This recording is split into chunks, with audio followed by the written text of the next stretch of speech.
Welcome everyone to another episode of Bryno's World. And I know what you're thinking. Is Bryno crazy? How can you try to air fry a Chicago style deep dish pizza?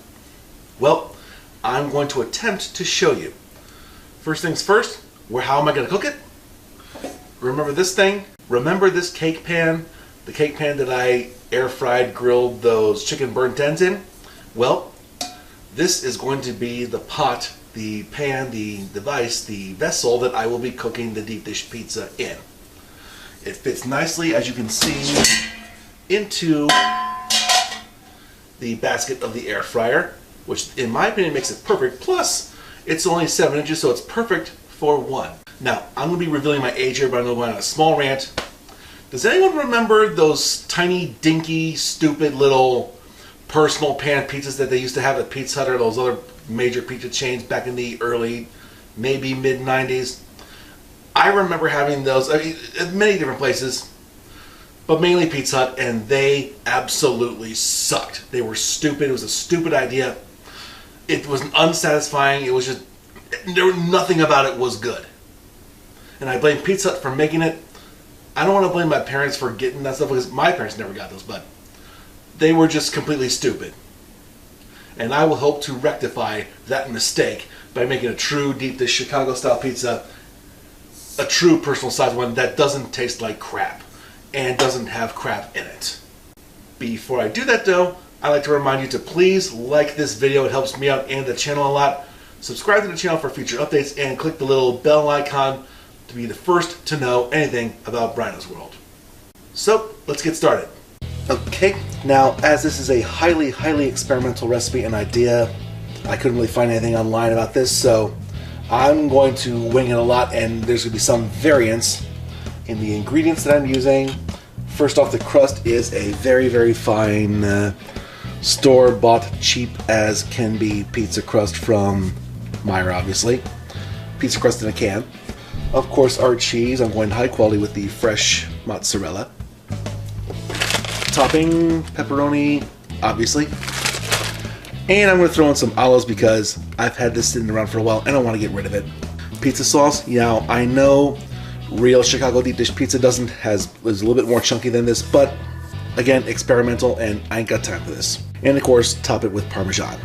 So now, first things first, gotta get enough dough to put in here. Now I'm going to try to make it just a little bit off the edge of the top here. So I think I remember normal deep dish pizza is supposed to be about as high as a cast iron skillet. This is a little bit taller than one, as it's a cake pan. I'm going to finagle with it the best I can and see what I can come up with. First things first, let's explode this thing. This says use a spoon. Hey! Wow! Did not expect that. How am I going to do this without breaking it? I think I screwed it up, but then again, I'm not using all of this dough, so I love it when I throw the directions out and then have to use them again. Now I'm going to just push it up together, just maybe spread this out a little bit more. I'm not going to use the whole thing, obviously, because it's for a smaller area. Now the directions say to use it on an ungreased pan, so that's just what I'll do exactly.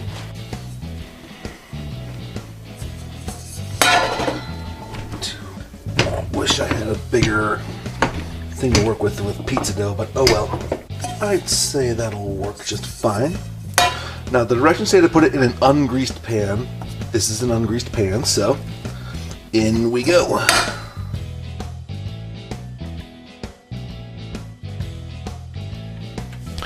I think that's as good as this is going to get. Might not be the best, but it's definitely not the worst. Or is it? Let's add some toppings to this. First is the mozzarella. Now, most recipes just use just shredded mozzarella. I wanted to do something nicer with the fresh stuff, so I'm just going to slice this and cover the bottom until I'm happy with it. There'll be plenty of leftover shiz, obviously, but you know what? I'd rather have too much than too little. Gotta love these wrap jobs that they do on fresh mozzarella.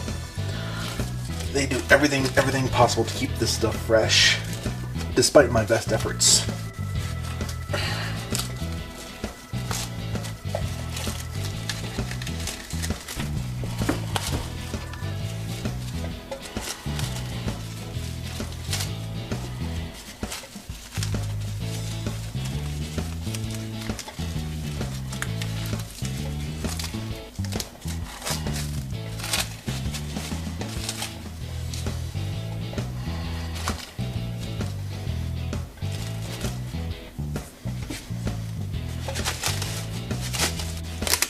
go. Finally. Before I put the toppings on, I'm going to brush a little bit of extra virgin olive oil along the inside of the pizza. I've read on some recipes that it gives it a nice good crust on the outside, plus extra virgin olive oil pizza. How can you go wrong?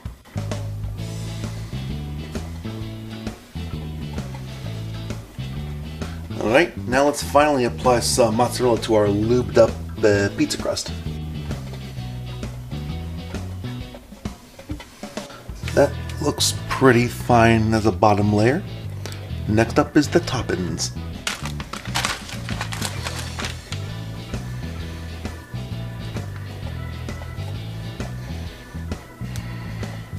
And now to get rid of some black olives.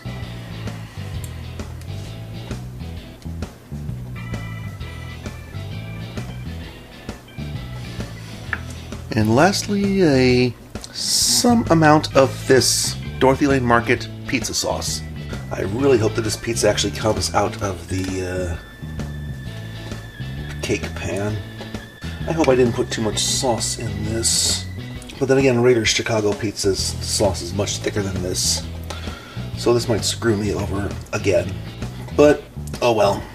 It needs to be done in the name of science. And lastly, top it with some grated Parmesan. And I will apply liberally in this case.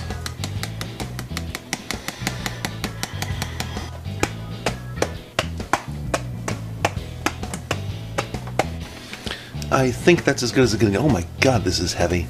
It's Chicago style for you. So now, let's put this in the air fryer and see what kind of damage we can do. Okay, Chicago style pizza is in the cake pan. Cake pan is in the basket. Let's shove it in the air fryer.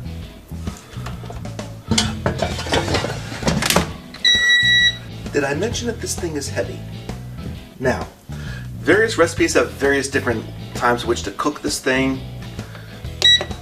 I'm going to set the temperature all the way to 400. I've seen recipes go for different times and such, but I'm going to start at 15 minutes, and I don't think it's going to fully cook by then, but that'll be my starting point. I'll just check at regular intervals. I hope this doesn't turn out badly. Okay, it's been about 10 minutes. Let's take a look at it so far. Oh. This might be, take a look at that. This might be getting a little browner than I'd like, so I thought ahead about this, and I'm going to top this off with aluminum foil and then let it go for the rest of the way.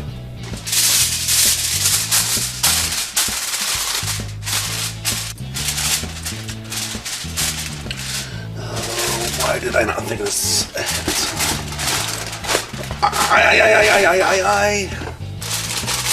Well, it's loosely over the top, but it's mainly to prevent browning, so I think this loose job will be just fine. I'm getting a little nervous, so I'm going to call it done, or at least just check on it.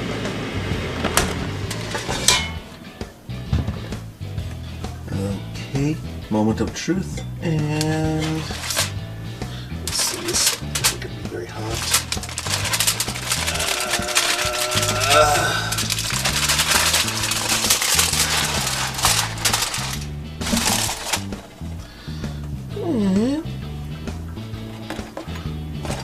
The crust might be a little hard on this side. I may have overdone it here. Jeez, I think this crust might just be from overdoing it when I had the foil off. Let's take it out and see how it looks otherwise.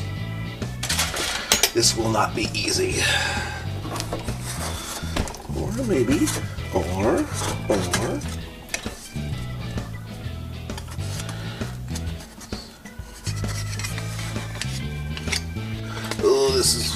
This is going to be tricky. I can tell one thing right away. I think using regular out of the can sauce was not a good idea because it's sloshing from one side to the other. Tastes good though. So this is going to be a very, very runny pizza. I am going to abandon taking it out of the pan and just try to cut up slices myself and let the mess make itself. Okay.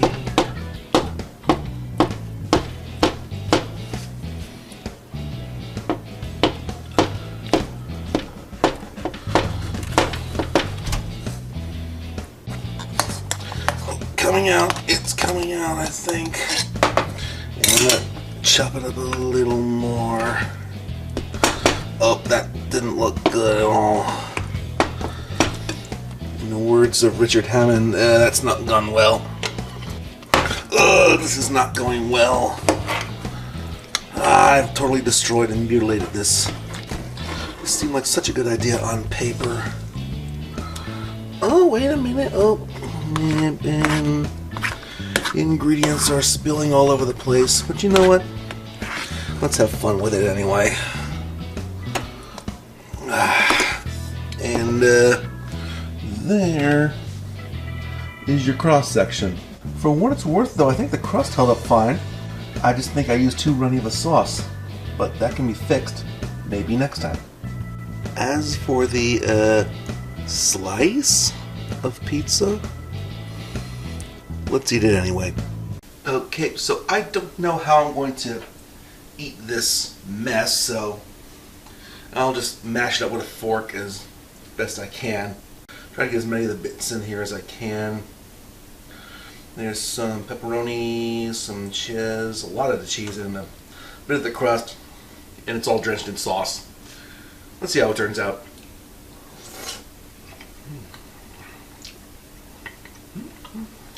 Taste-wise, it's good.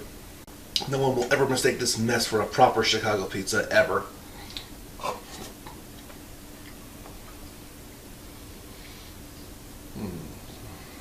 Flavor-wise, I think it's going places. I know some cake pans have what's called a like a spring top. I don't know if that's what the word is. Something where the pan can just like spring open and such. If I had one of those in that pan, maybe I could have gotten it out properly without having to mangle the stuff. But at the same time, I need a thicker sauce anyway, which was one of my bigger concerns. But now I know what to do next time.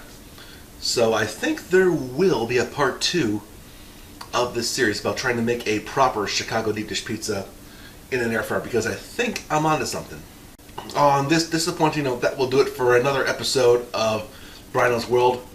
Thank you for watching, and have yourself a good one.